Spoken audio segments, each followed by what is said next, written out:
चाहिँ यो हामी के अरे सालबारी है, सालबारीमा आएर घुम्दैछौँ।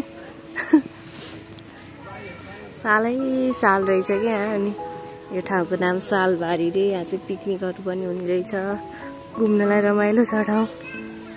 ठुलो छ दिदी स्पेस। यहाँ पोखरी पनि छ अरे सानो। ए झोलुङ्गे पुल पनि छ अरे। ल घुम्न चाहिँ यस्तो रमाइलो हुन्छ जस्तो छ है त।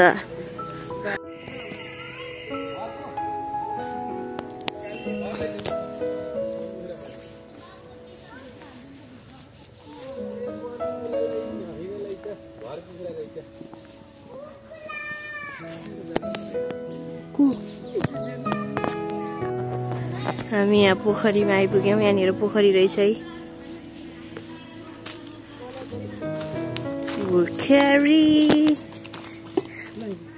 पोखरी सिमजार हो क्या यो पनि।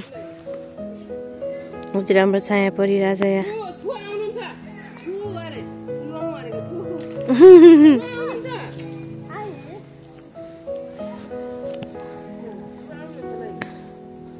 नानीले अघिसम्म निदाइरहेको थियो, अहिले चाहिँ उठेर घुम्दैछ नानी पनि।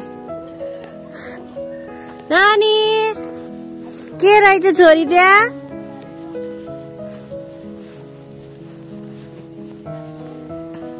रमाइलो रहेछ ठाउँ चाहिँ। पानी चाहिँ अलिकति फोहोर जस्तो रहेछ। अब यो यहीँबाट निस्केको फोहोरले होलाको जस्तो होइन। राम्रो चाहिँ राम्रो रहेछ। यता अगाडि झोलुङ्गे पुल पनि छ, यहाँ देखिरहेछ। अब हामी झोलुङ्गे पुलमा जाँदैछौँ।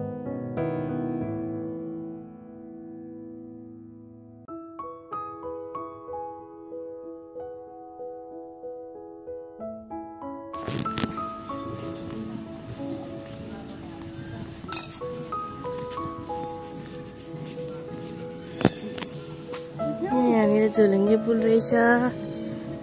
यहाँनिर पिङ्क पनि रहेछ खेल्ने। यस्तो राम्रो लाइट आएको।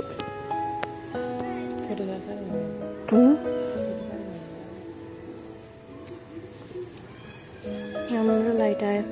यस पोखरीभित्र पौडी खेल्न सक्दा मनाइ छ। यता पनि पौडी खेल्ने मनाइ छ अरे। यतातिर हामी यहाँबाट अब यताबाट हामी झोलुङ्गे पुलमा जान्छौँ। अहिले यहाँ पिङ्क पनि हामी खेल्छौँ।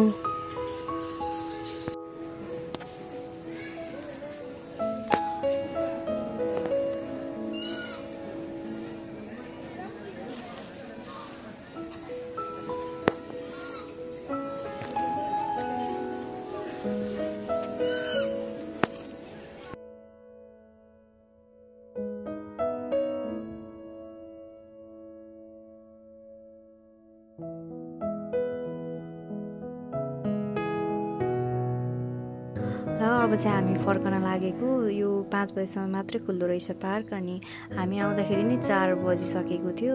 अब 5-10 मिनट छ 5 बज्नलाई। हामी अब फर्कँदैछौँ। एकदम रमाइलो लाग्यो यो ठाउँ मलाई। कस्तो राम्रो के सिमसार जस्तै माई पोखरी जस्तो लाग्यो क्या मलाई। माई पोखरीमा पनि यस्तै छायाहरू देखिन्छ, त्यस्तै मैले त्यो माई पोखरीको चाहिँ याद आयो। अनि रमाइलो रहेछ। यो झोलुङ्गे पुलले पनि एकदमै त्यो ताल पोखरीको ब्युटिनेसलाई चाहिँ अझै बढाएको जस्तो चाहिँ मलाई लाग्यो।